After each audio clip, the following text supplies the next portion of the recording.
hope you all are doing well.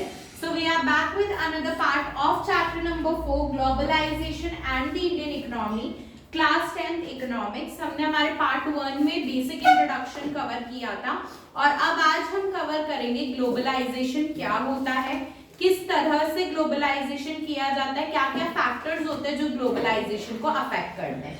So first of all, globalisation क्या होता है? Globalisation is process of rapid integration और interconnection between the countries. Countries के बीच में integration और इंटरकनेक्शन दोनों को इस्टेब्लिश करने का काम ग्लोबलाइजेशन का होता है. कैसे होता है? कंट्रीज आपस में ट्रेड करती है. दो फैक्टर्स होते हैं कंट्रीज के ट्रेड के. एक होता है इंपोर्ट और दूसरा होता है एक्सपोर्ट. इंपोर्ट होता है जब हम दूसरी कंट्री से सामान मंगवाते हैं और एक्सपोर्ट होता है जब हम दूसरी कंट्री में सामान भेजते हैं. तो इंपोर्ट और एक्सपोर्ट दोनों चीजें क्या करती है? ग्लोबलाइजेशन में हेल्प करती है क्योंकि ये दोनों कंट्रीज के बीच में ट्रेड को स्टैब्लिश करती है. तो बेसिकली ग्लोबलाइजेशन दो कंट्रीज के बीच में ट्रेड को स्टैब्लिश करता है. More and more goods, services, idea and technology is moving between the countries. जब दो कंट्रीज आपस में ट्रेड करेंगी तो दोनों एक दूसरे के गुड्स को, सर्विसेज को, आइडियाज को और टेक्नोलॉजी को एक्सचेंज करेगी. जो मेन कंट्री है, सपोज इंडिया और अमेरिका अगर ट्रेड कर रहे हैं आपस में, तो इंडिया अगर अमेरिका से कोई सामान मंगवाएगी तो वो उसके आइडियाज और टेक्नोलॉजी को एक्सचेंज कर रही है. उसके सामानों से ये पता लगा पा रही है कि ऐसे क्या टेक्नोलॉजी उन्होंने यूज करी जो हम यूज नहीं कर पाए.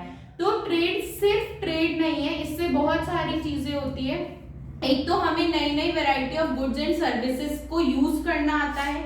दूसरी चीज, हमें नए नए आइडियाज मिलते हैं और हम नई नई टेक्नोलॉजीज के साथ वाकिफ भी होते हैं. तो ग्लोबलाइजेशन ट्रेड में हेल्प करता है और ट्रेड क्या करता है? इंटर करेक्शन और इंटर रिलेशन करता है कंट्रीज के बीच में और इसी वजह से कंट्रीज अपने गुड्स, सर्विसेज, आइडियाज और टेक्नोलॉजी को एक्सचेंज कर पाती है.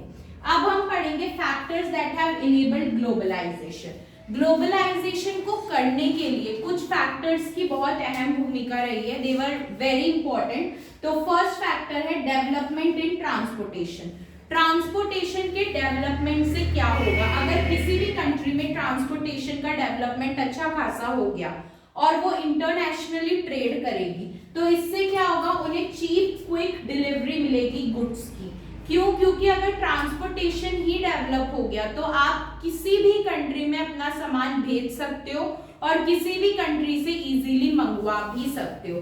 तो हर कंट्री में अगर उसे अच्छा ट्रेड करना है तो उसके पास ट्रांसपोर्ट की फैसिलिटीज अच्छी होनी चाहिए, सस्ती होनी चाहिए और क्विक होनी चाहिए, तभी वो ट्रेड कर सकती है. बाहर से सामान मंगवा सकती है और बाहर सामान भेज भी सकती है.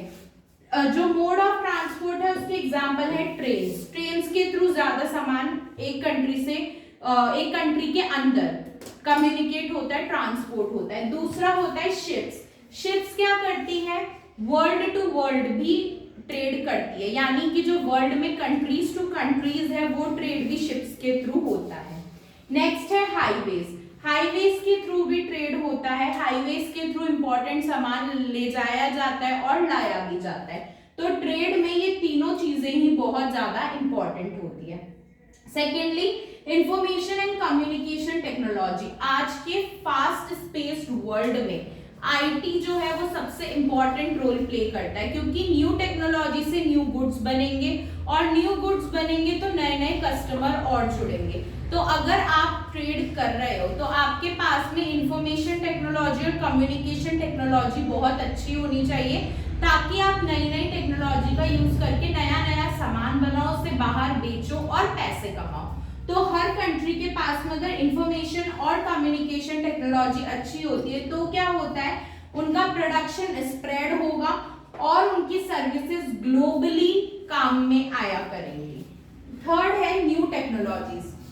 नई नई टेक्नोलॉजीज एक कंट्री को पता होनी चाहिए, जैसे ई बैंकिंग. ई बैंकिंग होती है हमारी ऑनलाइन बैंकिंग जो आज के टाइम पे बहुत ज्यादा चल रही है. आप दुनिया के किसी भी कोने में हो, आप ऑनलाइन बैंकिंग का यूज करके, ई बैंकिंग प्लेटफॉर्म का यूज करके किसी दूसरी कंट्री की चीजों को खरीद सकते हो उनकी सर्विसेज ले सकते हो, इवन पेमेंट भी कर सकते हो। तो न्यू टेक्नोलॉजीज में ई बैंकिंग, टेलीफोन, फैक्स, इंटरनेट, ये सब क्या करते हैं, कम्युनिकेशन को अच्छा बनाते हैं। अगर आपको अपना कम्युनिकेशन अच्छा करना है तो आपकी कम्युनिकेशन टेक्नोलॉजी भी मॉडर्न होनी चाहिए। In 1991, Indian government made changes in policies and removed trade barriers to large extent. 1991 वो ईयर था जब हमारी जो इंडियन गवर्नमेंट थी उसने ये देखा कि ट्रेड जो है वो उतना अच्छा नहीं हो रहा, क्योंकि उससे पहले 1991 से पहले हम क्या कर रहे थे, ट्रेड पर हमने बहुत ज्यादा रेस्ट्रिक्शन लगा रखे थे। हम बाहर की कंट्रीज के साथ ट्रेड नहीं करते थे और जिनके साथ ट्रेड करते थे उन पे हमने बहुत हैवी टैक्सेस लगा रखे थे, जिसकी वजह से वो कंट्रीज ही हमारे साथ ट्रेड करने को रेडी नहीं थी। तो इंडिया थी उस वक्त पे थोड़ी पुअर कंट्रीज की श्रेणी में। तो इंडिया ने सोचा कि अब हम हमारी डेवलपिंग स्टेज में, हमें इंडिपेंडेंस के बाद अपनी इकोनॉमी को अपलिफ्ट करना है, तो हम क्या करते हैं, ट्रेड बैरियर्स को हटा देते हैं। ट्रेड बैरियर्स क्या होते हैं, जो भी टैक्सेस एक्सपोर्ट और इंपोर्ट पे लगते हैं वो ट्रेड बैरियर होते हैं। जब इन्हें हटा दिया जाता है तो हमने क्या करा, अपनी इकोनॉमी को ओपन फॉर ऑल कर दिया कि जितनी कंट्रीज है वो आए, इंडिया में आकर ट्रेड करे, हम उनसे ट्रेड का कोई पैसा नहीं लेंगे। तो इससे क्या हुआ, इंडिया के पास में काफी सारी कंट्रीज आई जिसने उसके साथ ट्रेड किया और हमें अपनी इकोनॉमी में अपलिफ्टमेंट भी मिला। क्यों? क्योंकि ज्यादा ट्रेड हुआ तो ज्यादा एम्प्लॉयमेंट आया, ज्यादा एम्प्लॉयमेंट आया तो लोगों के पास ज्यादा पैसा आया और ज्यादा पैसा आया तो लोगों ने अपना स्टैंडर्ड ऑफ लिविंग अच्छा कर लिया, यानी ओवरऑल नेशनल इनकम हमारी इंक्रीज हो गई। तो इसलिए 1991 में हमने सारे ट्रेड बैरियर्स हटा दिए थे ताकि हम अपनी इकोनॉमी को अच्छा कर सके, अपनी नेशनल इनकम को इंक्रीज कर सके। अब हम पढ़ेंगे ट्रेड बैरियर्स। ट्रेड बैरियर्स होते क्या हैं, ये वो रेस्ट्रिक्शन होते हैं जो एक कंट्री की गवर्नमेंट लगाती है दूसरी कंट्री पर। क्यों?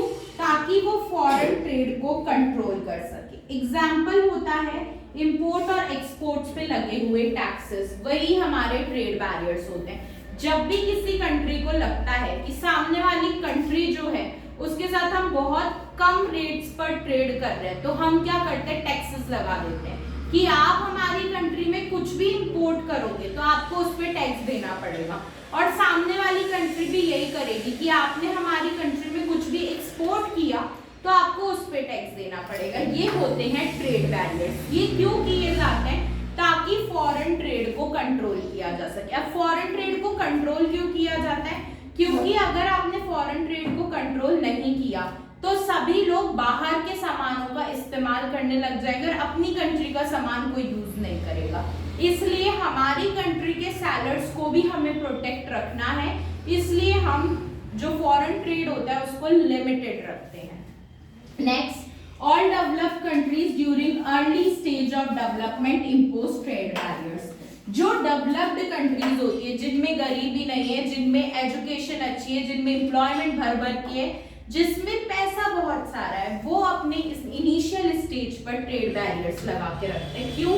ताकि दूसरी कंट्रीज का सामान इस्तेमाल कर करके उनकी कंट्री के लोग उन्हीं की कंट्री का सामान ना भूल जाए। तो ट्रेड बैरियर इसलिए लगाया जाता है ताकि जो लोग हैं वो खुद की कंट्री का सामान यूज ज्यादा से ज्यादा करें as compared to other country का सामान, ताकि खुद की कंट्री के लोगों के पास पैसा हो। इवेंचुअली हमारा गोल है हमारी कंट्री के पास पैसा होना। वो तभी हो सकता है जब लोग खुद से हमारी खुद की कंट्री का सामान यूज करें। तो जो डेवलप्ड कंट्रीज है वो ट्रेड बैरियर इसीलिए लगाती है। और इससे क्या होता है, डोमेस्टिक सेलर्स को प्रोटेक्शन मिलती है ताकि वो अपना सामान अपनी कंट्री में बेच सके। Next, removal of trade barriers by government is called liberalisation. Liberalisation क्या होता है, जब हम अपनी इकोनॉमी को क्या कर देते हैं, ओपन फॉर ऑल कर देते हैं कि अब क्या है, कोई ट्रेड बैरियर नहीं है, आप आओ, आकर हमारी कंट्री में ट्रेड करो, ना हम आपसे इंपोर्ट का कुछ चार्ज लेंगे, ना हम आपसे कोई एडिशनल टैक्स लेंगे, बस आप आओ और हमारी कंट्री में ट्रेड करो।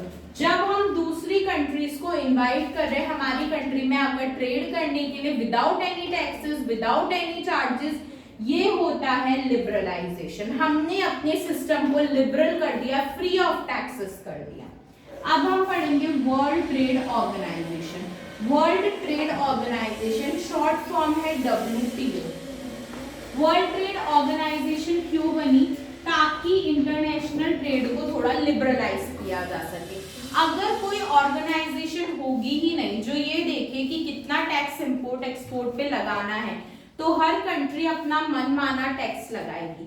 इसलिए वर्ल्ड ट्रेड ऑर्गेनाइजेशन बनाई गई थी ताकि जो टैक्स पॉलिसीज है उनको लिबरलाइज किया जा सके, इस हद तक किया जा सके कि सामने वाली कंट्री पे ज्यादा भार ना पड़े।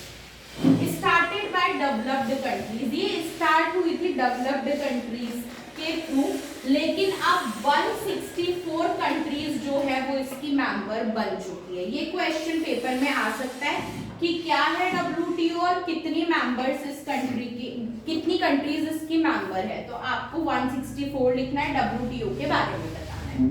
WTO rules force the developing countries to remove the trade barriers। WTO के जो रूल्स थे उसकी वजह से क्या हुआ था, डेवलप्ड कंट्रीज जो थी वो ट्रेड बैरियर्स लगाने से बच गई थी, that were unnecessarily imposed bye them. Developed countries जो भी अननेसेसरी ट्रेड बैरियर्स लगा रही थी उनको खत्म करने के लिए WTO आई थी ताकि वो खत्म किए जा सके। सो इसी के साथ हमने हमारा आज का टॉपिक कवर किया। We hope you like the video. We'll be back with another video super soon. Till then stay